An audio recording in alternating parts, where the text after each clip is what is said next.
Assalamualaikum warahmatullahi wabarakatuh. Waalaikumsalam warahmatullahi wabarakatuh. Alhamdulillahillazi ja'ala 'idan li'ibadihil mu'minin. Bahwa orang yang menjalankan ibadah Ramadan dengan baik, dalam arti siang dia laksanakan ibadah puasa, sementara dia hidupkan malam-malam Ramadan dengan sholat tarawih, i'tikaf, tadarus Al-Quran dan sebagainya. Orang yang semacam itu keluar dari Ramadan dijanjikan oleh Allah, ghufira lahu ma taqaddama min zambihi, diampunkan segala dosa yang pernah dia kerjakan.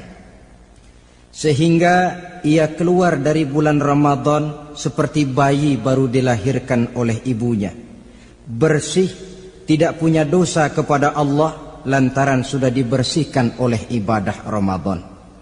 Jadi dalam Islam dosa itu ditebus dengan taubat, dengan amalan kita sendiri, bukan dengan uang, tidak juga dengan beras. Saya percaya kalau dosa bisa ditebus dengan beras misalnya, barangkali Menteri Pertanian akan lebih dulu masuk surga. Kalau dosa bisa ditebus dengan uang, mungkin gubernur bank sentral atau para menteri keuangan akan menjadi penghuni surga nomor wahid. Dalam Islam, dosa ditebus dengan taubat kepada Allah. Orang yang melaksanakan ibadah dengan baik di bulan Ramadan, keluar Ramadan, masuk 1 Syawal seperti bayi baru dilahirkan oleh ibunya. Pantas dia mengucapkan minal aidin, semoga kami termasuk orang yang kembali kepada fitrah, suci, bersih. Dia rayakan hari itu, hari di mana dia kembali kepada kesucian. Itulah hakikat daripada Idul Fitri. Dengan kata lain, Idul Fitri ini tidak bisa dilepaskan kaitannya dengan ibadah Ramadan. Hanya oleh karena kita melaksanakan ibadah Ramadan, maka kita rayakan Idul Fitri. Dengan bahasa yang lebih langsung, sebenarnya yang berhak merayakan Idul Fitri mereka yang mengisi Ramadan dengan kegiatan ibadah. Saudara-saudara kaum muslimin yang berbahagia, lalu bagaimana prosesnya? Yang pertama, manakala datang senja akhir Ramadan, wajiblah kita mengeluarkan zakat fitrah. Sebab Rasulullah sallallahu alaihi wasallam bersabda, "Saumul 'abdi mu'allakun ma baina as-sama'i wal ardi hatta yu'addiya shadaqatal fitri." Sesungguhnya puasa seorang hamba bergantung antara langit dan bumi, yakni belum diterima oleh Allah sampai dia mengeluarkan zakat fitrahnya. Memang boleh mengeluarkan zakat fitrah itu sejak awal Ramadan. Itu waktu yang dibolehkan. Jadi saudara tidak mau sibuk, begitu 2 hari puasa lalu bayar zakat fitrah, boleh. Tetapi waktu yang wajib sejak terbenam matahari akhir Ramadan. Waktu yang terbaik untuk membayar zakat fitrah selesai sholat subuh sebelum orang berangkat melaksanakan sholat Idul Fitri. Waktu yang makruh setelah orang selesai sholat Idul Fitri lalu baru bayar zakat fitrah, makruh di situ. Sedangkan waktu yang haram apabila matahari terbenam pada hari raya tanggal 1 Syawal baru mau bayar zakat fitrah, sudah haram hukumnya. Jadi diawali dengan membayar zakat fitrah, dan ini merupakan realisasi daripada latihan puasa, cinta kepada fakir miskin. Orang bilang kan bulan Ramadan itu katanya bulan latihan. Kata orang Jawa, month of training, bulan latihan. Apa sih perlunya latihan? Kalau PSSI masuk latihan, tentu keluar latihan mainannya makin bagus. Elias Pikal masuk latihan, keluar latihan gaya tinjunya makin hebat. Itu perlunya latihan. Kalau latihan tiap hari tapi main kalah terus, orang kan bilang buat apa latihan kalau main kalah terus. Kita muslimin selama Ramadan sebulan penuh masuk latihan. Latihan sabar, latihan jujur, latihan disiplin, latihan sederhana, latihan mengendalikan nafsu. Berhasil atau tidaknya latihan itu kelihatan dalam gaya hidup kita sesudah keluar Ramadan. Kalau tidak, Ramadan sabar, habis Ramadan habis sabarnya. Ramadan rajin ke masjid, selesai Ramadan selesai ke masjidnya. Ramadan rajin baca Quran, selesai Ramadan selesai rajinnya. Itu pertanda latihan tidak berhasil. Maka salah satu latihan ini kita buktikan kecintaan kita kepada fakir miskin dengan kewajiban membayar zakat dan zakat fitrah. Ya Allah, sudah saya rasakan bagaimana tidak enaknya lapar dan haus. Sudah saya rasakan bagaimana tidak enaknya penderitaan orang-orang fakir dan miskin yang tiap hari kelaparan dan kehausan. Sebagai pertanda ya Allah, saya keluarkan zakat fitrah ini untuk orang-orang fakir dan miskin. Itu kita keluarkan pada saat matahari akhir Ramadan terbenam. Masuk malam pertama bulan Syawal. Malam takbiran kalau istilah di kampung kita ini. Allah Subhanahu wa taala dalam Al-Qur'an menjelaskan walitukmilul iddata. Hendaklah engkau sempurnakan jumlah bilangan hari puasamu, berpuasa sebulan penuh. 30 hari atau lebih sering 29. Bila sudah sempurna hari puasa itu, walitukabbirullah, hendaklah engkau agungkan Allah. Hendaklah engkau bertakbir. Oleh karena itu disunahkan menghidupkan malam 1 Syawal, malam hari raya Idul Fitri itu dengan memperbanyak takbir. Sejak matahari terbenam selesai sholat maghrib, kita kumandangkanlah kalimat takbir itu dari rumah ke rumah, dari surau ke surau, dari masjid ke masjid, dari kampung ke kampung, pertanda rasa syukur kita yang tiada terhingga kehadirat Allah Subhanahu wa taala, Tuhan yang Maha Esa dan Maha Kuasa. Entah kenapa bila matahari akhir Ramadan terbenam, datang malam 1 Syawal, berubah perasaan kita. Sedih menjadi gembira, sukar menjadi mudah, hati yang tadinya digenangi air kebencian berubah menjadi hati yang penuh dengan cinta kasih kepada sesama.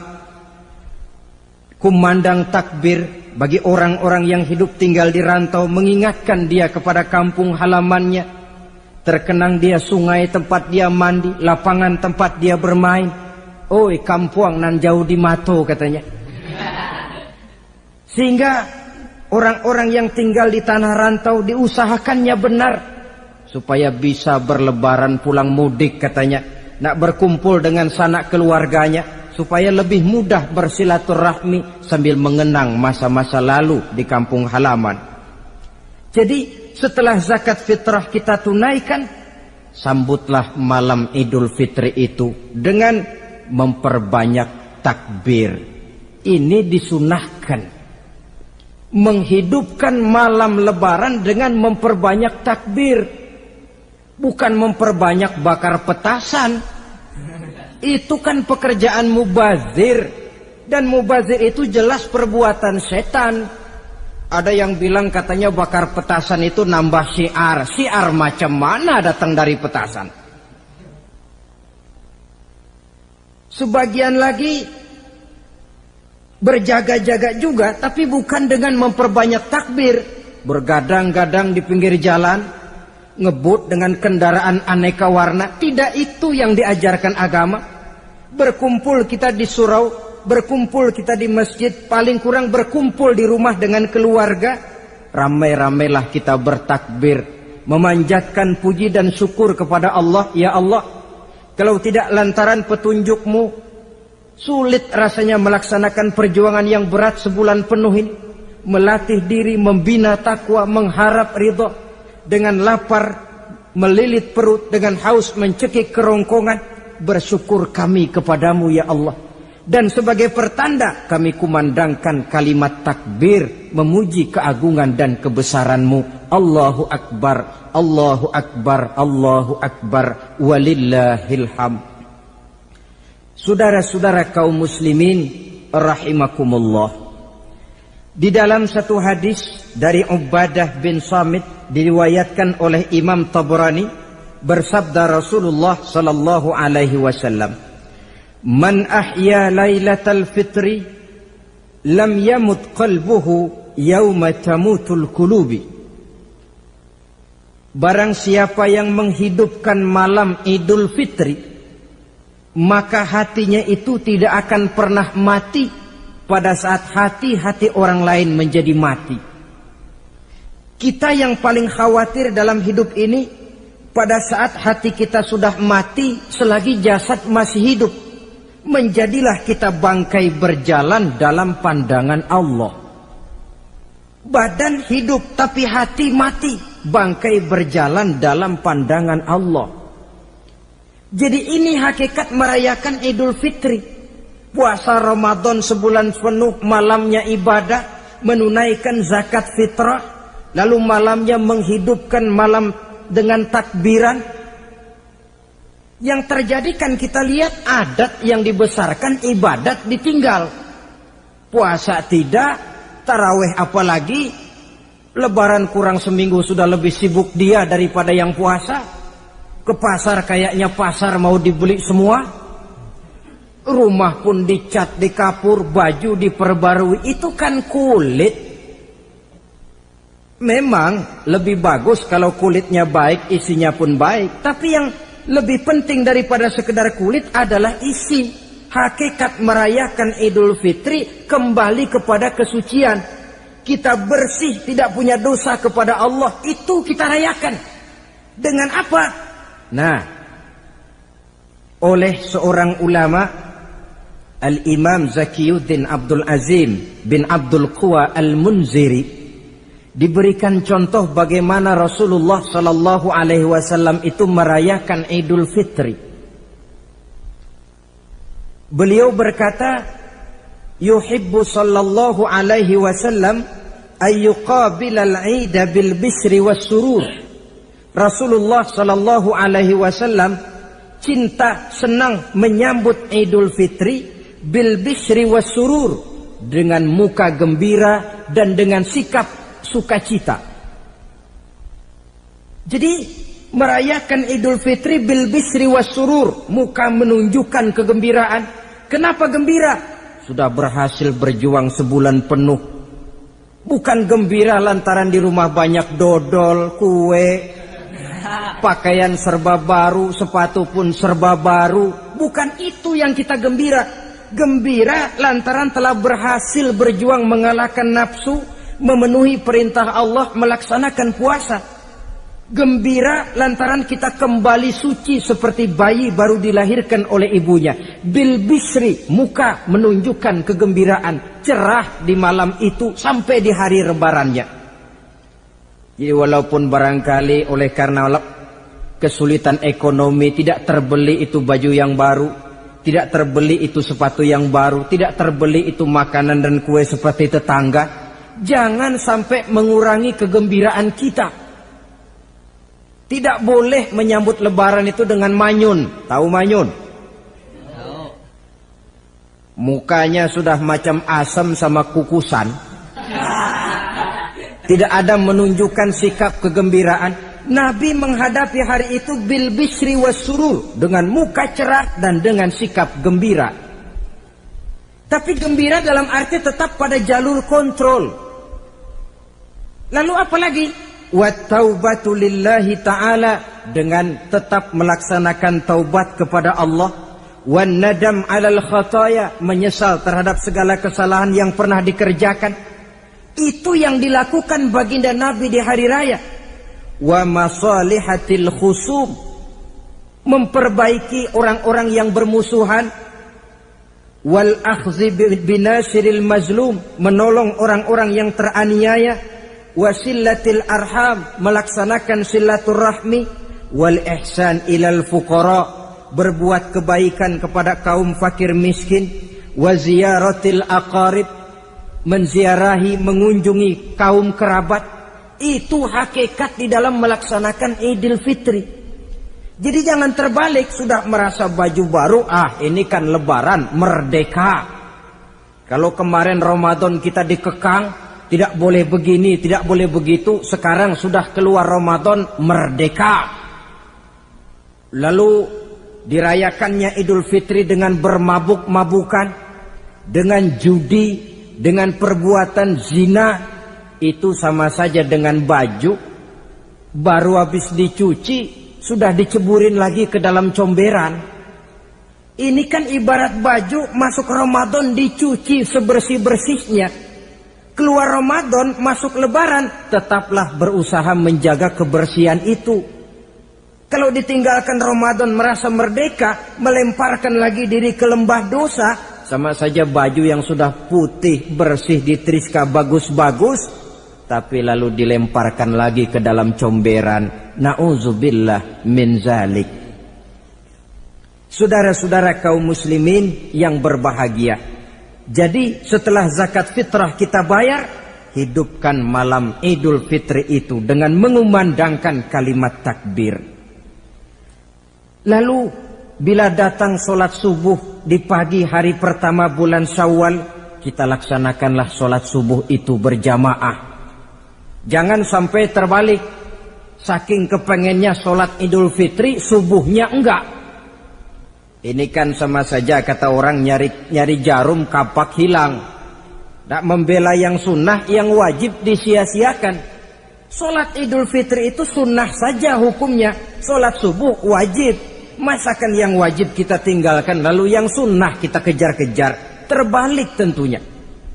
Lalu manakala usai kita sholat subuh masih mengumandangkan takbir, bersiap-siaplah kita untuk berangkat menunaikan sholat Idul Fitri 2 rakaat, lalu diiringi dengan khutbah hari raya Idul Fitri, 2 khutbah seperti khutbah Jumat itu, khutbah pertama dan khutbah kedua.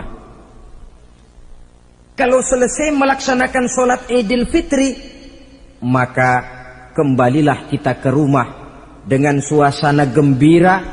Untuk apa? Untuk berhalal bihalal. Istilahnya untuk berlebaran, saling meminta maaf. Kenapa? Dengan ibadah Ramadan, dosa kita kepada Allah insya Allah bersih. Tapi kan kita tidak cuma berbuat dosa kepada Allah, kita juga berbuat salah kepada sesama manusia. Dosa kepada Allah, taubat langsung kepadanya, sonder pakai calo. Tidak bisa saudara bikin dosa kepada Allah, datang ke rumah saya, Pak inilah saya kasih uang, tolong mintakan taubat saya kepada Allah. Ya tidak bisa. Dosa kepada Allah langsung bertaubat kepadanya. Tapi dosa kepada sesama manusia, Allah belum akan memberikan ampun kalau kita belum minta maaf kepada yang bersangkutan. Ini sulitnya. Kalau saudara dosa meninggalkan sholat, taubat kepada Allah. Tapi kalau dosa kepada sesama manusia, saudara mencuri sendal orang, cara taubatnya bagaimana? Pertama menyesal, kenapa mencuri? Yang kedua berjanji tidak akan mencuri lagi. Yang ketiga meninggalkan perbuatan mencuri. Dan yang keempat, sendal orang pulangin. Tidak bisa saudara mencuri sendal, Tuhan taubat, nggak lagi-lagi nyolong sendal, tapi sendal orang dibekap terus, nggak dipulang-pulangin, ya tidak termasuk taubat itu. Itulah sebabnya selesai sholat Idul Fitri, kita pun meminta maaf. Nah, siapa yang harus lebih utama kita mintakan maaf?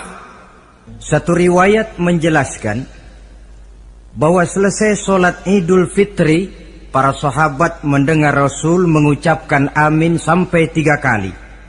Amin, amin, amin. Heran para sahabat.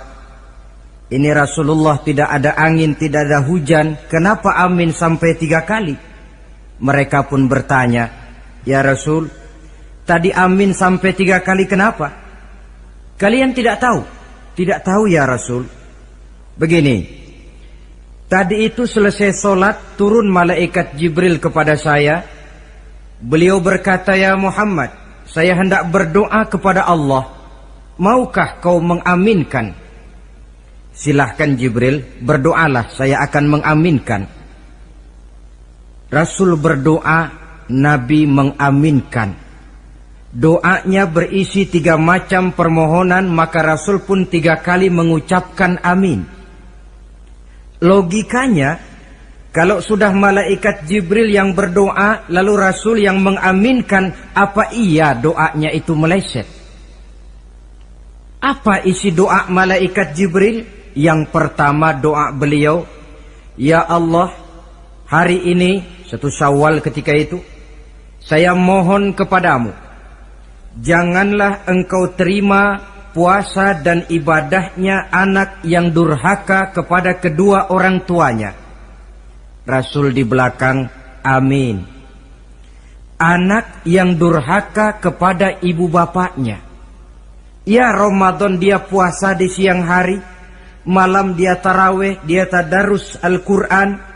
Kalau sudah durhaka kepada ibu bapaknya, ibadahnya didoakan oleh malaikat Jibril, diaminkan oleh Rasul agar tidak diterima oleh Allah Subhanahu wa ta'ala.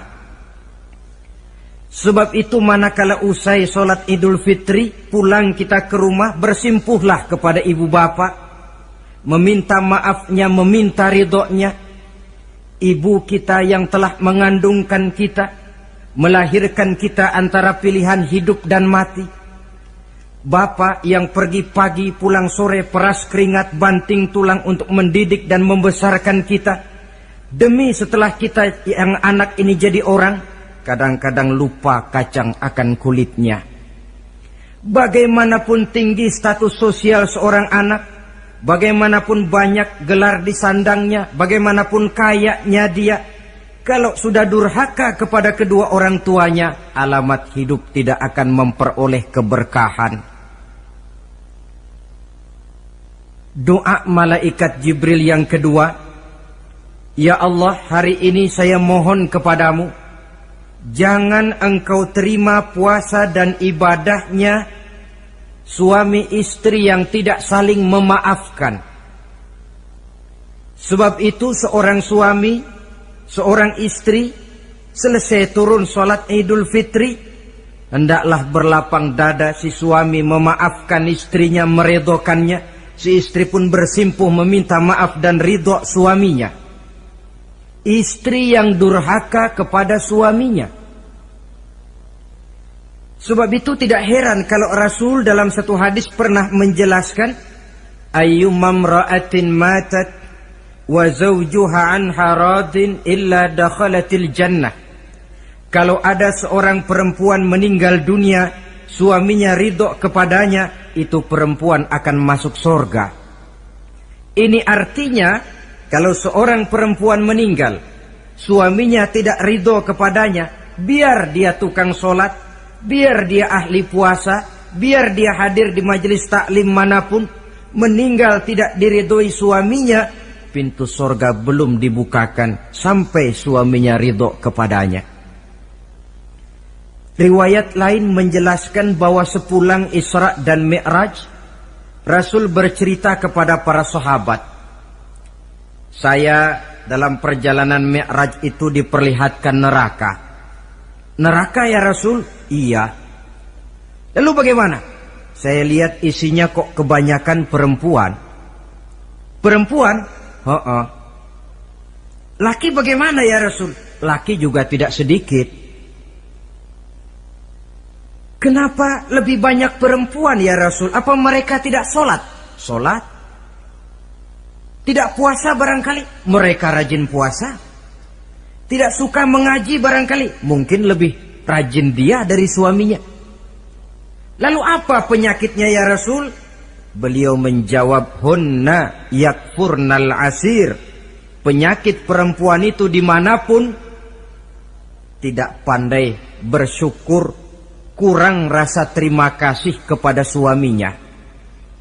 Suaminya yang bertahun-tahun pergi pagi pulang sore peras keringat banting tulang untuk menghidupi keluarga, sekali saja terselip berbuat salah, hilang jasanya yang bertahun-tahun itu. Cuma salahnya saja yang diingat.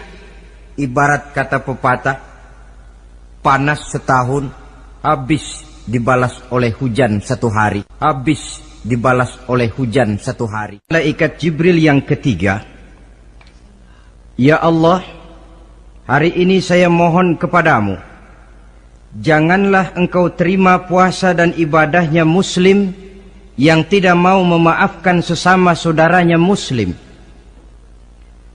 Tugas kita adalah meminta maaf, tetapi memberi maaf lebih mulia, karena memang memberi maaf lebih sulit daripada meminta maaf. Oleh sebab itu momen Hari Raya Idul Fitri intinya adalah halal bihalal. Bukan lalu merasa merdeka sudah ditinggalkan oleh Ramadan, berbuat sesuka hati, yang laksana baju sudah dibersihkan tapi dibenamkan kembali ke dalam lumpur. Yang kita inginkan agar bersih hubungan kita dengan Allah dan baik juga hubungan kita kepada sesama manusia. Hadis yang kedua, pada suatu hari ketika kumpul dengan para sahabat, Rasul bertanya, "Atadruna manil muflis?"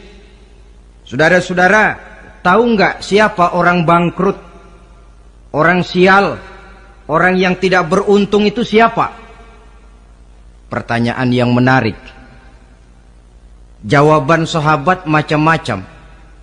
Ada yang bilang al-muflisu fina man la dirham lahu wala mata'. Ya Rasul, menurut pendapat kami orang yang bangkrut, orang yang sial, yang tidak punya duit dan tidak punya harta. Itu jawab sahabat, dan begitu jawab banyak orang sekarang. Siapa yang banyak uang raja dia, yang tidak punya uang bangkrut dia. Sampai-sampai pepatah orang Arab bilang, innad darahima fil amakini kulliha taksur rijala mahabatan wa jalala. Uang itu di mana-mana katanya bikin hebat orang yang memilikinya. Coba lihat orang yang tidak punya uang dengan yang punya uang, jangan gaya hidupnya, gaya jalannya saja lain. Coba orang kerja itu hari Kamis sama hari Sabtu lain jalannya. Hari Kamis loyo, lesu, manyun. Tapi kalau sudah hari Sabtu gagah bukan main. Kenapa? Ada uang di kantongnya. Wahia lisanun liman arada fasahatan. Uang adalah lidah yang paling fasih untuk bicara. Bicara lidah macet, coba uang yang bicara talk share. Wahia silahun liman arada qitalan. Uang juga senjata paling ampuh bagi orang yang mau maju ke medan perang. Tapi apa benar begitu? Rasul menjawab, innal muflisa min ummati, orang yang bangkrut dari golongan umatku. Umatku bukan orang lain, bukan mereka yang tidak punya uang, kata Rasul, bukan mereka yang tidak banyak hartanya. Orang yang bangkrut dari golongan umatku, may ya'ti yaumal qiyamah bi salatin wa siyamin wa zakatin. Orang yang di hari kiamat nanti datang menghadap Allah dengan membawa pahala solat. Sebab waktu di dunia dia tukang solat. Menghadap Allah dia setor, ya Allah ini pahala solat saya. Solat wajibnya, solat sunnah rawatib nawafilnya. Wasiyamin, pahala puasa juga dia bawa setor kepada Allah. Baik puasa wajib Ramadan, puasa sunnah Senin Kemis, puasa sunnah 6 hari di bulan Syawal. Wa zakatin, pahala zakatnya juga dia bawa menghadap Allah di satu pihak. Cuma sayang kata Allah, wa ya'ti qad syatama haza. Dia juga datang membawa dosa karena pernah mencaci maki orang. Wa qazafa haza, pernah memfitnah orang. Wa akala mala haza, pernah memakan harta orang dengan cara yang batil. Wa syafaka dama haza, mengalirkan darah orang tanpa alasan yang benar. Di satu pihak datang membawa pahala ibadah, di lain pihak datang menyandang dosa kepada manusia. Kalau ini yang terjadi, bagaimana nasib kita? Kata baginda Rasul, maka diambillah dosa orang yang pernah kita fitnah. Untuk apa? Diberikan kita. Sudah enak-enak, ya Allah, ini pahala solat saya. Tahu-tahu datang orang, sebentar ya Allah, orang ini waktu di dunia memang ahli solat, tapi saya tanpa salah pernah difitnah. Sakit hati saya, hancur nama baik saya lantaran ulahnya. Saya menuntut keadilan. Benar, orang ini pernah kau fitnah? Benar ya Allah. Kalau begitu pahala solatmu sini, kasihin orang yang kau fitnah. Habis pahala solat, datang lagi orang menagih, ya Allah, dia memang waktu di dunia ahli bayar zakat, tapi juga dia sering makan harta orang dengan cara yang batil. Benar? Benar ya Allah. Sini, pahala zakatmu berikan kepada orang yang hartanya kau makan dengan cara yang batil. Fa in faniyat hasanatuhu qabla ayyuqda ma alaihi. Kalau pahala kebaikannya sudah habis untuk nutup hutang dosa, sementara tagihan datang terus, ukhiza min khotoyahum, maka diambillah dosa orang-orang yang pernah kita fitnah, kita caci maki, kita zolimi, untuk diberikan kepada kita. Apa enggak bangkrut ini? Sudah pahala dipretelin, dosa dikasih lagi. Ibarat orang dagang, modal habis, tagihan utang datang terus. Apa pasalnya ini? Dia cuma baik kepada Allah, solatnya betul, puasanya bagus, zakat dia bayar, tapi kepada sesama manusia dia tukang fitnah, tukang mencaci maki, ahli makan harta orang dengan cara yang batil. Bangkrut nasibnya di akhirat nanti. Maka keliru kalau momen Idul Fitri itu dimanfaatkan untuk sesuatu yang merusak arti kesucian, merusak arti fitrah. Mari kita dengarkan hadis dari Wahab bin Munabbah. Inna iblis alaihi la'nah yasihu fi kulli yaumi idin. Iblis tiap hari raya Idul Fitri teriak-teriak. Akibat teriakannya, laskarnya, bala tentaranya kumpul. Ya Sayyidana, man aghdabuka? Wahai junjungan kami, kata bala tentara iblis ini, kenapa teriak-teriak macam itu? Apa yang bikin Tuhan begitu jengkel? Kasih tahu saja sama kami, biar kami hancurkan siapa yang telah menyakitkan hati Tuhan. Kata iblis, tidak ada yang nyakitin hati saya. Cuma kamu perlu tahu, kata iblis, innallaha qad ghafara li hazihil ummah fi hadzal yaum. Hari ini, hari Idul Fitri, Allah telah mengampunkan dosa umat yang berpuasa. Itu yang nyakitin hati saya. Setengah mati saya menggoda mereka, supaya mereka mabuk, supaya mereka zina, supaya mereka judi, supaya mereka merusak. Mereka puasa di bulan Ramadan, hari ini Allah ampunkan dosa mereka. Apa enggak sakit hati saya? Lalu apa tugas kami Tuhan? Kata tentara iblis ini, fa'alaikum an tusghiluhum bil lazat wa syahawat wa syurbil khamr. Kata iblis, kasih komando dia, begini saja, kau rusak mereka, umat Islam yang dosanya hari ini diampuni, kau rusak mereka bil lazat, dengan segala macam kelezatan, wasyahawat, dengan memperturutkan hawa nafsu, wasyurbil khamr, dengan meminum minuman yang memabukkan di hari raya Idul Fitri ini. Jadi kalau mereka datang bermaaf-maafan, Allah sudah mengampuni dosa mereka, tolong kau rusak suasana itu. Tanamkan kepada mereka supaya menikmati hari ini dengan segala macam kelezatan, memperturutkan hawa nafsunya, meminum minuman keras, hanyut di meja judi, sehingga melupakan arti hakikat Idul Fitri yang sebenarnya. Di akhir riwayat ini Nabi pesan, oleh karena itu kata Nabi, ijtahidu yaumal fitri fis sadaqah wa a'malil khair wal birri minas salah waz zakah wat tasbih wat tahlil. Oleh sebab itu kata Nabi, hati-hatilah kamu, sungguh-sungguhlah kamu pada hari Idul Fitri ini melaksanakan segala macam kebajikan seperti sedekah, perbuatan baik, solat, zakat, mengucapkan tasbih, tahlil, karena hari ini Allah telah mengampunkan dosa kamu. Jadi jangan dinodai hari yang bersih itu dengan perbuatan-perbuatan yang tercela. Inilah kelirunya kalau adat lebih dibesarkan daripada ibadat.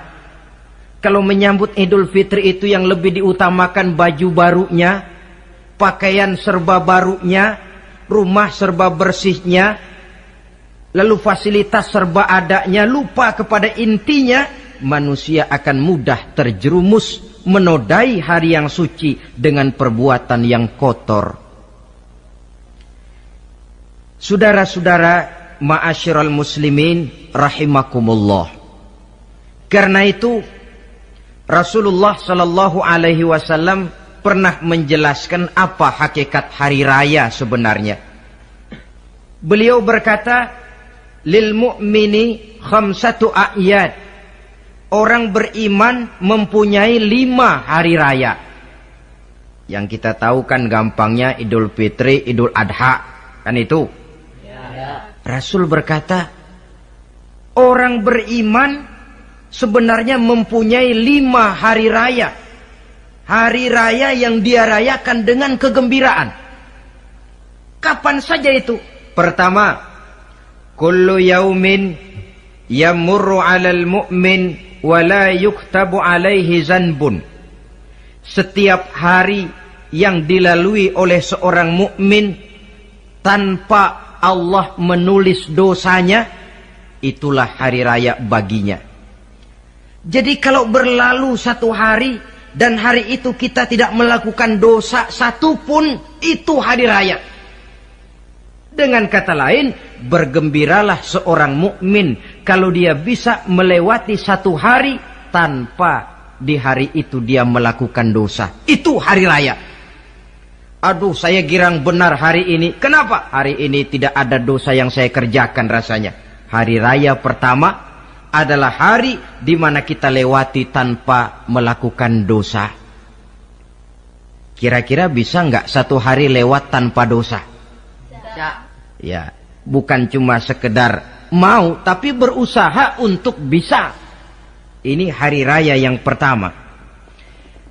Yang kedua kata Nabi, al-yaumul ladzi yakhruju fihi minad dunya bil iman wasyahadah wal ismah min kaidis syaitan.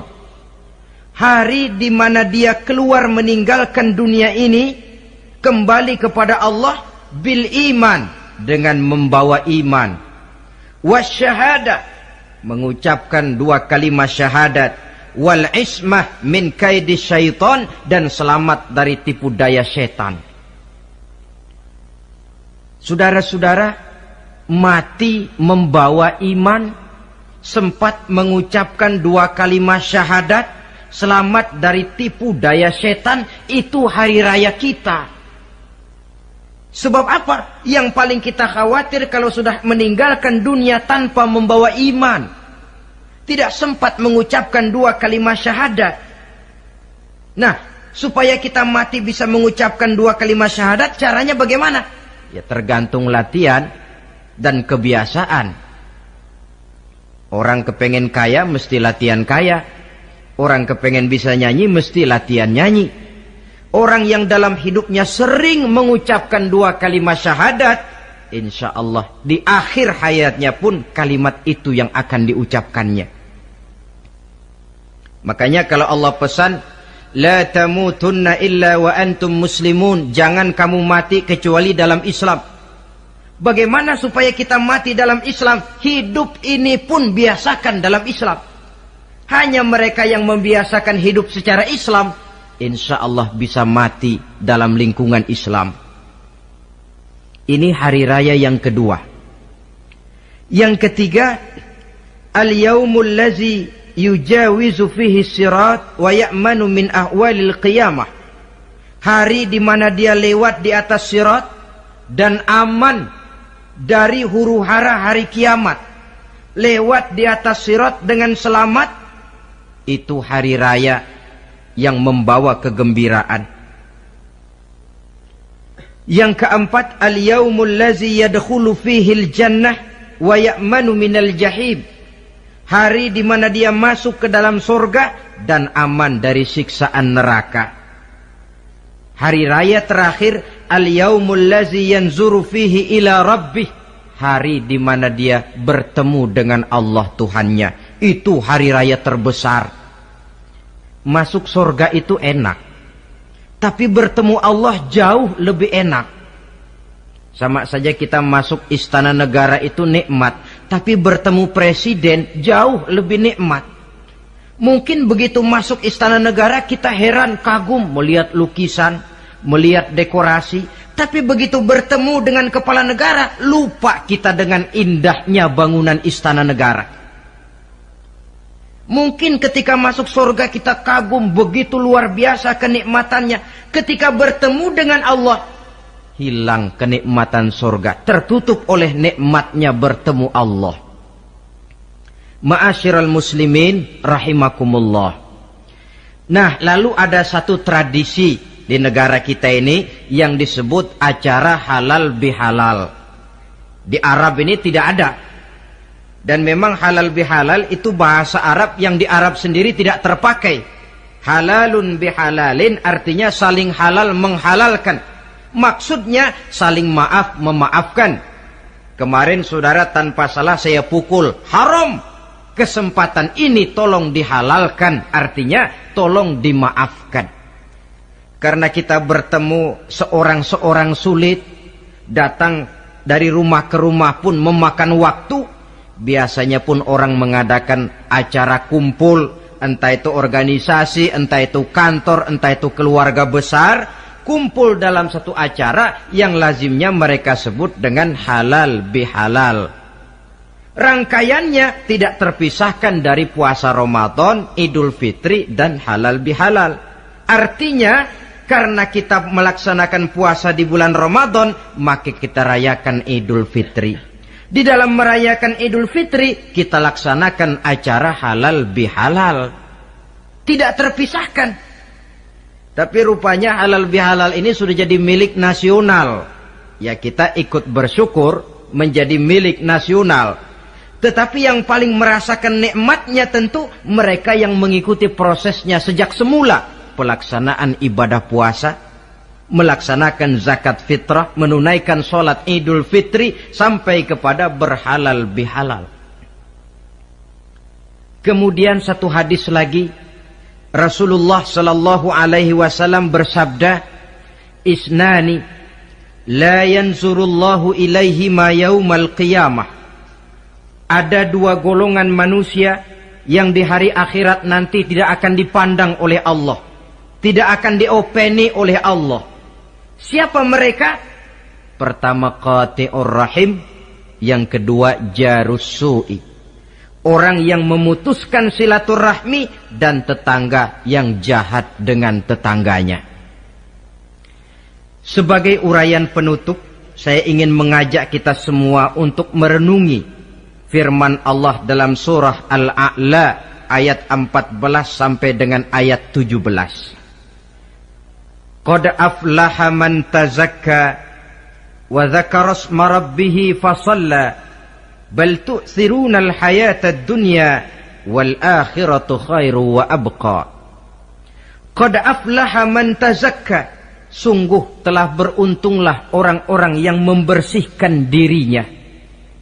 Ada yang mentafsirkan sungguh beruntung orang-orang yang telah menunaikan zakatnya. Sebab apa? Diri, jiwa, ini kan bukan milik kita, milik Allah. Kita ini cuma hak pakai. Seperti saudara, saudara ini baju saya, saudara punya hak pakai. Kalau waktu saya ambil baju itu kotor, tentu marah saya sebagai pemiliknya. Tetapi ketika saya ambil baju itu memang bersih, terpelihara dengan baik, senang hati saya. Qad aflaha man tazakka. Sungguh telah beruntung orang-orang yang membersihkan jiwanya. Dia puasa di bulan Ramadan, malamnya dia tarawih, zakat fitrah pun dia bayar. Wa dzakara isma rabbih. Lalu dia menyebut nama Tuhannya dengan mengumandangkan takbir, bersahut-sahutan di malam hari raya Idul Fitri itu. Fasalla, lalu dia laksanakan solat Idul Fitri. Lalu apa? Bal tu'sirunal hayatad dunya. Tapi mengapa kamu lebih memilih gemerlapnya dunia? Melupakan inti, melupakan isi dengan mengambil kulit. Merayakan Idul Fitri dengan lupa diri, lupa daratan, bermabuk-mabukan, tenggelam di meja judi, hanyut di lembah zina. Bal tu'sirunal hayatad dunya. Kau utamakan megahnya dunia, kau kejar gemerlapnya dunia, kau lupa hakikat Idul Fitri itu. Wal akhiratu khairun wa abqa. Padahal akhirat itu lebih baik dan lebih kekal bagi kamu. Dunia yang segala kemampuan yang ada kita kerahkan untuk mengejarnya merupakan kenikmatan yang kalau ketimbang kenikmatan akhirat, berapalah lamanya. Umur orang sekarang paling panjang 80 tahun. Jarang yang sampai 100. Jadi kalau Nabi mengatakan ad-dunya sijnul mu'min wa jannatul kafir, dunia adalah penjara bagi orang mukmin dan surga bagi orang kafir, itu betul. Yang salah kadang-kadang hadis ini digunakan sebagai senjata untuk menghantam orang Islam menjadi lemah. Dunia penjara bagi orang mukmin. Apanya yang dipenjara? Nafsunya. Dalam kehidupan di dunia ini seorang mukmin tidak bebas memperturutkan hawa nafsunya, dipenjara nafsunya. Wa jannatul kafir, tapi dunia ini surga bagi orang kafir. Tidak lagi merupakan penjara, dia bebas memperturutkan hawa nafsunya. Dilarang tidak terlarang, dicegah pun tidak tercegah. Kalau habislah dunia, habislah sudah surganya sampai di situ. Bila datang ajal, selesailah sudah kesenangannya sampai di situ. Saudara-saudara, ma'asyiral muslimin rahimakumullah. Oleh karena itu, janganlah di dalam merayakan Idul Fitri ini kita mengutamakan kulit dengan melepaskan isinya. Hari raya fitrah, hari raya kesucian yang seharusnya dirayakan dalam suasana kesucian. Jangan dinodai dengan perbuatan-perbuatan kotor yang akan mengundang dosa di dalam kehidupan kita. Sehingga 1 bulan latihan di dalam Ramadan ini mewarnai kehidupan kita 11 bulan berikutnya. Tanda bahwa latihan berhasil. Keluar Ramadan, gaya hidup kita makin baik. Ada kesinambungan.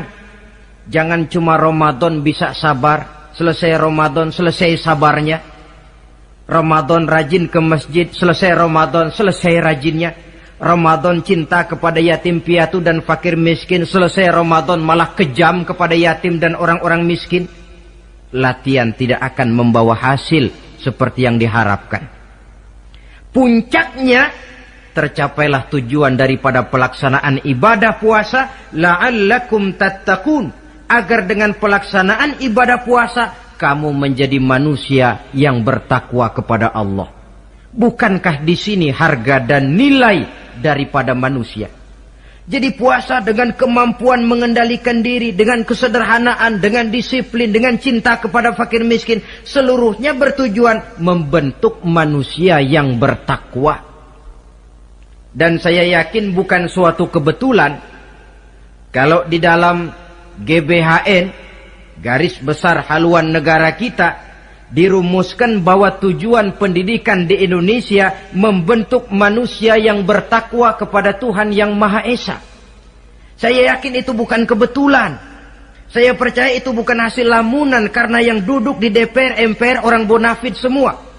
Tujuan pendidikan, apapun nama pendidikan itu, harus mengarahkan, membawa manusia Indonesia menjadi orang yang bertakwa kepada Tuhan. Dan dalam artian kita, takwa itu tidak lain kemampuan melaksanakan segala yang diperintah Allah dan kesanggupan menjauhi segala yang dilarangnya. Ma'asyiral muslimin rahimakumullah. Karena itu saya ingat benar, orang-orang tua kita itu betul. Kalau dia berlebaran, dia bawa anaknya yang kecil-kecil itu ke rumah keluarga, sanak familinya, diperkenalkan. Ini bibimu, yang itu pamanmu, sebelah sana tuh kakekmu. Apa yang kita ingat di waktu kecil akan tertanam sampai kita besar.